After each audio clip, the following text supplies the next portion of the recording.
Hello everyone, नमस्कार, राधे राधे। स्वागत है आपका हमारे आशा ऑनलाइन क्लासेस के एक नए वीडियो में।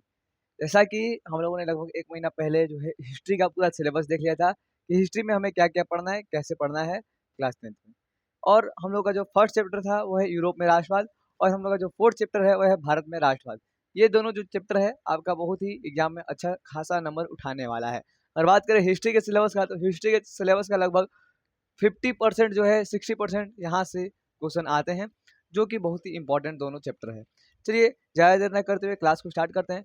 हम लोगों ने पिछले दिनों में क्या पढ़ा था, यूरोप के बारे में पढ़ा था और राष्ट्रवाद क्या होता है, राष्ट्रवाद के बारे में पढ़ा था, फ्रांसीसी क्रांति के बारे में पढ़ा था, फ्रांसीसी क्रांति के क्या परिणाम हुए उसके बारे में पढ़ा था।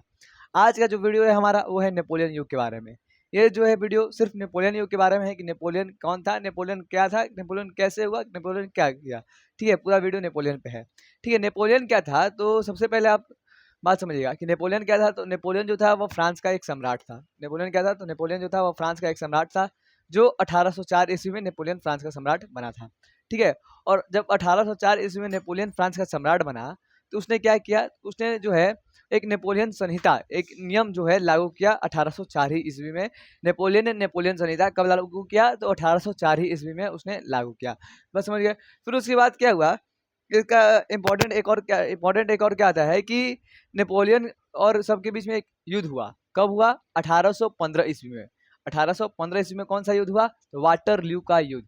वाटरलू का युद्ध हुआ जिसमें नेपोलियन हार गया। जिसमें क्या हुआ, नेपोलियन हार गया। नेपोलियन अच्छा शासक था लेकिन 1815 ईस्वी में नेपोलियन जो था वो हार गया। फिर उसके बाद 1821 ईस्वी में मित्र राष्ट्रों ने मिलकर जो है नेपोलियन को कैद कर लिया और एक द्वीप पर भेज दिया जिसका नाम था क्या था, सेंट हेलेना नामक द्वीप। ठीक है, सेंट हेलेना नामक द्वीप पे एक भेज दिया जहाँ पे उसकी मृत्यु हो गई 1821 ईस्वी में।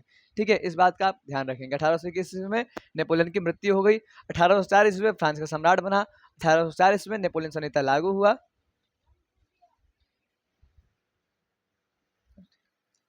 1804 ईस्वी में क्या था, वो नेपोलियन जो है फ्रांस का सम्राट बना। 1804 ईस्वी में नेपोलियन संहिता लागू किया। ठीक है, फिर उसके बाद 1815 ईस्वी में नेपोलियन जो है वाटरलू के युद्ध में हार गया।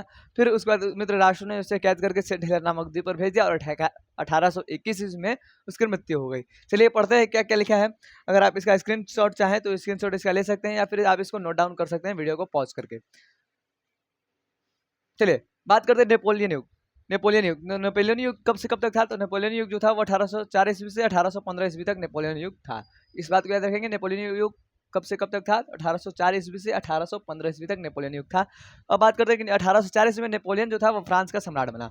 नेपोलियन कब फ्रांस का सम्राट बना, 1804 ईस्वी में। ऑब्जेक्टिव नंबर 1, नेपोलियन फ्रांस का सम्राट कब बना था, 1804 ईस्वी में आ सकता है, या फिर आ सकता है कि नेपोलियन युग का वर्णन करें। तो नेपोलियन युग के बारे में आप इतना लिख देंगे तो यह शायद हमको लगता है ये बस 2 ही मार्क्स में पूछा जाएगा, तो आपको 2 मार्क्स इजीली आपको मिल जाएगा एग्जामिनेशन में। ठीक है, कि नेपोलियन 1804 ईस्वी में फ्रांस का सम्राट बना। 1804 ईस्वी में नेपोलियन ने नेपोलियन संहिता लागू किया। 1804 ईस्वी में नेपोलियन ने नेपोलियन संहिता लागू किया, इस बात का आप ध्यान रखेंगे। फिर उसके बाद बात करें कि 1815 में नेपोलियन वाटरलू के युद्ध में हार गया।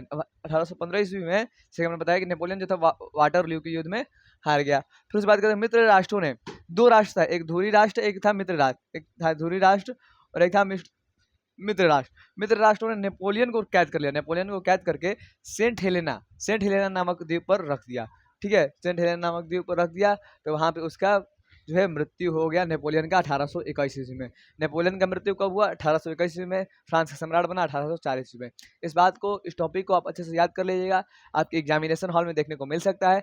हम लोग जो है अगला जो टॉपिक पढ़ने वाले हैं, अगला जो वीडियो आएगा वो किस पे आएगा, तो मेटरनिक युग के बारे में। ठीक है, मेटरनिक युग के बारे में। मेटरनिक युग के बारे में इस बात का आप अच्छे से याद रखें, मेटरनिक युग क्या था। तो मेटरनिक युग जो है अगले वीडियो में मिलेगा। इसका आप याद रखेंगे, इसका टाइम कब से कब तक था, 1815 ईस्वी से 1848 ईस्वी तक। मेटरनिक युग का काल कब से कब तक था, क्योंकि मेटरनिक युग का युग कब से कब तक था, तो 1815 ईस्वी से 1848 ईस्वी तक। इस डेट को आप लोग अच्छे से याद रख लीजिएगा। नेपोलियन युग या फिर मेटरनिक युग एग्जामिनेशन में पक्का आपका देखने को मिल सकता है किसी ना किसी एक पाली में 2027 के एग्जामिनेशन हॉल में। मिलते हैं हम लोग नेक्स्ट वीडियो में। आज के लिए बस इतना ही।